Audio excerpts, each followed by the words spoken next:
أعوذ بالله من الشيطان الرجيم بسم الله الرحمن الرحیم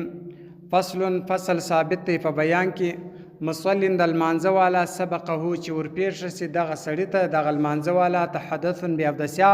په المانځه کې توضأ اودس تازه کې و اتم افراد کې د المنځ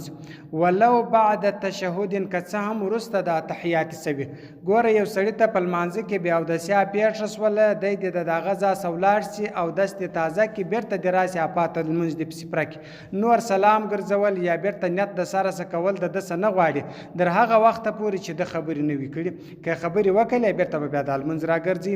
ولو بعد تشهد که څه هم وروسته د تحیات سوي تحیات ویلی وي اخري سلام ګرځول پاتې وي دی د ولاړ شي اودس تازه کې چې اودس یې مات شي بیرته د راسي باره د سلام په وګرځي والاستئناف راګرځول چې د دغه المانځه افضل دا بهتره دي چې دغه المنځ بیرته د سره راوګرځي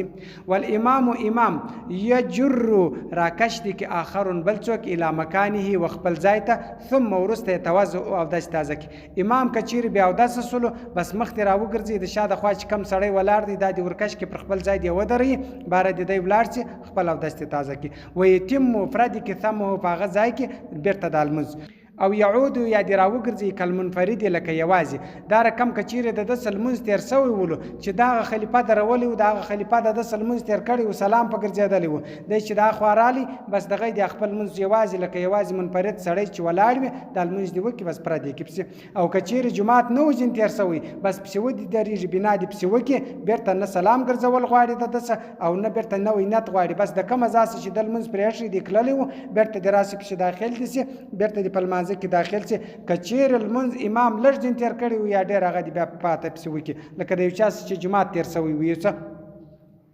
ان فرغ کچیر فارغ سو امام هم لا کچیر امام فارغ و الا کچیر نو عاد راودي ګرځي دا پاتل منز کچیر امام نو فارغ سو بس هادي پسې ودی درې پاتل منز راو ګرځي وکذا دا غره کمال مقتدی او مقتدم دا غره کم دی کچیر مقتدی بیا اودس سو بس ولاړ یو داس تازه کې بیرته دراسي بس پسې ودی درې په امام پسې ولو جن کچیر لونی سو سړی په منځ کې او غمی او بيوشراله پر د باندې علی پر د باندې او نامیا بده سپحت لمه شیطان خطا استی خوب ولدي او قهقه یا خندای قهقه وک په زور وخندل او احدث بیا ځان بیا اودس کې عمدن په قصد سره او اصابه یا ورسېد د بولن کثیرون ډیر بولی ورغلی ول او داس مطلب او داس ډیر دروندو او شج یا زخمی و رأسو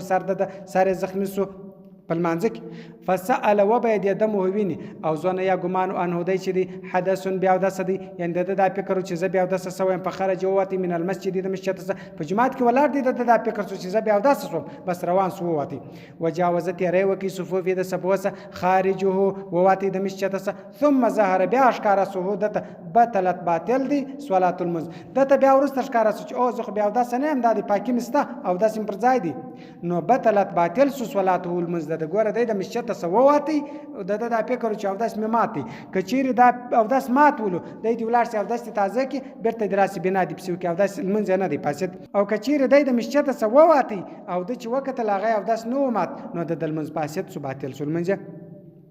ولو لم يخرج کنو وتل د مسجد سره ولم يتجاوز ترين وکړي بنا بنا دی وکي بیرته پر دغه باندې ګور راتیر سول لږالی پر مخ باندې بیرته د مسجد سره وتل نو یا د سپوس نو تیر سو بس پر هغه ځای بیرته ودرېږي بنا دی د منځو وکي یعنی بیرته دی په منځ پسې ودرېږي نور د منځ خرابېږي نه پدې و بعد تشهد ورسه د تحیات ان عمل کده کار وکي ما ينافي هغه چې منو په منځ کې په منځ کې د کار وکي د تحیات څخه ورسه نو سړی سلام پکړي د کار وکي په منځ کې منو ده یا په زور وخندل یو بل دی کارو کې تامت پرسو صلات المنز ده بس منځه پرس په دغه باندې وتفسد فاسد دی صلات المنز المسبوق د مسبوق ګوره د هغه چې د 10 رکعات تیر سوی وي هغه ته مسبوق ویل کیږي یا رکعات یا 2 رکعات یا 3 رکعات د 10 تیر سوی هغه مسبوق نه نمیږي د مسبوق سلیل المنز فاسد سو خود د المنز پرسو امام ولو تحیات ویل باره د کار په منځ کې وکي چې د منځ سپو واتی چې هغه په منځ کې منو ګوره یو سلام ګرځول دی یو د پزوره وخندل په منځ کې یا دغه خبرې شروع کې په منځ کې نو په دا باندې خلمنز خرابېږي بس د المنز پرسو او پاتې شو د مسبوق لمونځ خراب شو د مسبوق لمونځ فاسد شو هغه به بیرته د سر لمونځ راګرځي مسبوق خو هغه څوک دی چې د صحیح لمونځ تیر شوی دی کوم لا سلام په وګرځیم دی ولاړی را پات لمونځ کوي نو د لمونځ ختم وین وجه د کپیدا کا هنا دالته رؤیت الدل المتیمم د تمامه والا المایدوب تمامه والا وب ولد ونحوه یا په مثل بل د کار وکي فسدت فاسد دی عند ابي حنیفه د امام صاحب دا تحیات څخه ورسته امام صاحب وای کچیر تمامه والا یا وب ولد یا یو بل د کار وکي چې د لمانځه صفواتي نو د لمونځ فاسد دی ول د امام صاحب پر مذهب باندې دا سلام ګرځولم د فرض بولی لفریضه د وجه د فرضوالي خروج د وتلو د لمانځه څخه بسنی په یو کار سره د لمانځه سره وتل دا هم دی وای دا فرض دی لا عندهما دا وتل د لمانځه څخه فرض نه دی پنيز د یاران وای دا فرض نه دی صدق الله العلي العظيم وصدق الرسول النبي الامي الكريم ونحن على ذلك من الشاهدين والشاكرين والحمد لله رب العالمين